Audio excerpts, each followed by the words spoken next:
தி சென்னை சில்க்ஸின் கிறிஸ்துமஸ் மற்றும் new year sale. Let the celebrations begin. முதல்வரிடம் நெருங்க விடாத அதிகாரிகள், ஆதங்கத்தில் கட்சி பிரமுகர்கள், களத்தில் இறங்கிய கனிமொழி, லாரி லாரியாக இறங்கிய நிவாரணம், மீண்டெழுமா ஏரல்,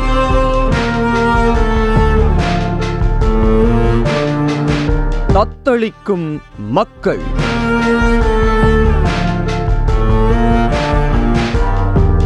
ஆயிரத்து 801 ஆண்டுக்கு பின்பு ஒரே நாளில் 116 சென்டிமீட்டர் அளவு கொட்டி தீர்த்த மழை வெள்ளத்தால் நெல்லை, தூத்துக்குடி மாவட்டங்களில் ஏற்பட்ட பேரழிவினை பார்வையிடவும் ஆய்வு செய்யவும் விமானம் மூலம் தூத்துக்குடி வந்தார் முதல்வர் ஸ்டாலின். வந்த வேகத்தில் ஆய்வுக்கு சென்ற முதல்வர் மறவன் மடத்திற்கு சென்றார். அங்கு பாதிக்கப்பட்ட மக்களிடம் ஆறுதல் சொன்னவர் அவர்களிடம் சேத விவரங்களை கேட்டறிந்ததுடன் அவர்களின் கோரிக்கை மனுக்களை பெற்றார். அனைவருக்கும் நிவாரண உதவிகள் வழங்கப்படும் என்று தெரிவித்த முதல்வர் மறவன்மடம் பகுதியில் வெள்ளத்தால் சேதமடைந்த தூத்துக்குடி பாளை சாலையில் உள்ள அந்தோணியார்புரம் பாலத்தை சீரமைக்கும் பணிகளை ஆய்வு செய்தார். தொடர்ந்து புனித மரியன்னை ஆண்கள் மேல்நிலைப் பள்ளியில் உள்ள நிவாரண மையத்திற்கு வந்த முதல்வர் அம்மையத்தில் மழை வெள்ளத்தால் பாதிக்கப்பட்டிருந்தவர்கள் மீட்கப்பட்டு பாதுகாப்பாக தங்க வைக்கப்பட்டிருந்த 600 பேரை சந்தித்தார். அவர்களுக்கு போர்வை, வேட்டி சேலை, பிஸ்கட், ரொட்டி, பால் போன்றவற்றை வழங்கினார். அங்கு அவர்களுக்கான மருத்துவ வசதி உள்ளிட்டவைகளை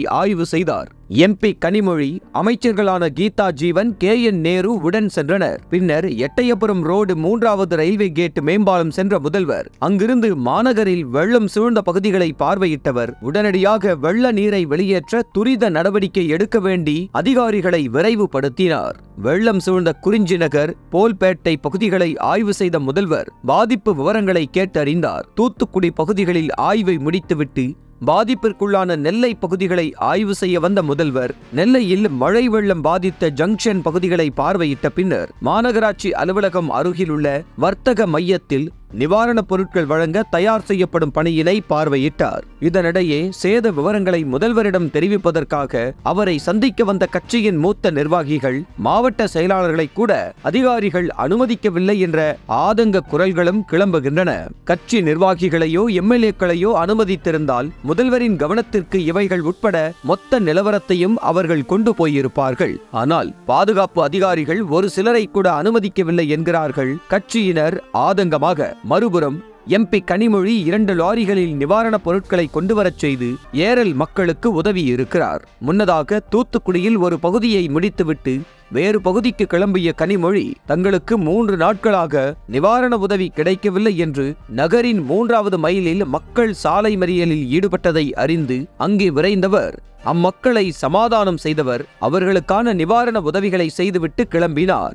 ஏரலின் காட்டுநாயக்க சமுதாய தலைவர் சித்திரன் பேசுகையில், எங்க சமூக மக்க வீடுங்க நொறுங்கி போயிருச்சியா, சாதி சான்றிதழ் கூட பல பேருக்கு இல்ல, அதிகாரிங்க கிட்ட கேட்டா தரமாட்டேன்னு சொல்றாங்க, எங்க பொழப்புக்கான ஆதாரம் எல்லாம் வெள்ளத்தோட போச்சுங்க, இனி ஒரு தடவை இத மாதிரி வெள்ளம் வராம தடுக்க தேவையான நடவடிக்கை எடுக்கணும்யா, அனுபவிச்சதெல்லாம் போதும்யா, இனி இழக்க என்ன இருக்கு, எல்லாம் போச்சு என்றார் கரகரப்பான குரலில்.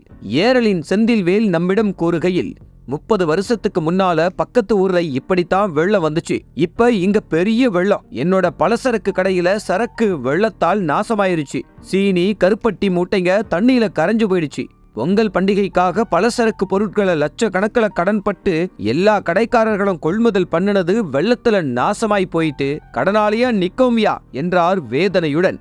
ஏரலின் சுப்புராயலு பேசுகையில், எங்களோட பர்னிச்சர், எலக்ட்ரானிக் மற்றும் அப்ளையன்ஸ் கடைன்னு மொத்தம் 3 கடையோட சரக்கு குடோன்ல இருக்கு. 80 லட்சம் மொத்த ஸ்டாக் இருந்துச்சு. வெள்ளம் உள்ள ஏறினதுல 3/4 சரக்கு நாசமாயிருச்சியா, இதுல தாழ்வான பகுதி கடைக மொத்தமும் மூழ்கி போச்சு, வீடுகள்லயும் பெரிய இழப்புங்க, யாரும் சேதத்திலிருந்து தப்பலையா என்றார் கம்மிய குரலில். மின்சாரம் மற்றும் தொலைத்தொடர்பு துண்டிக்கப்பட்டதால் நகர மக்களின் அலைபேசிகள் இயங்கவில்லை. மாரியப்பன் என்பவர் மக்களின் துயரங்கள் எப்படியாவது வெளி உலகிற்கு தெரிய வேண்டும் என்ற நம்பிக்கையில் தன்னுடைய ஜெனரேட்டர் மூலம் நகர மக்களின் செல்போன்களுக்கு இலவசமாக சார்ஜ் போட்டு கொடுத்தது துன்பப்படுகிற மக்களுக்கு சற்று ஆறுதலாகி இருந்தது.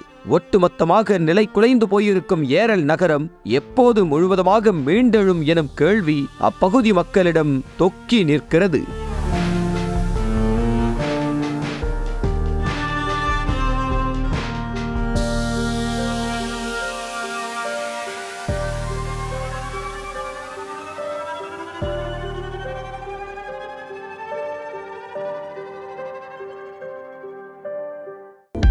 அனல் பறக்கும் செய்திகளை அப்டேட் செய்து கொள்ள நக்கீரன் களத்தை இப்பவே சப்ஸ்கிரைப் பண்ணுங்க.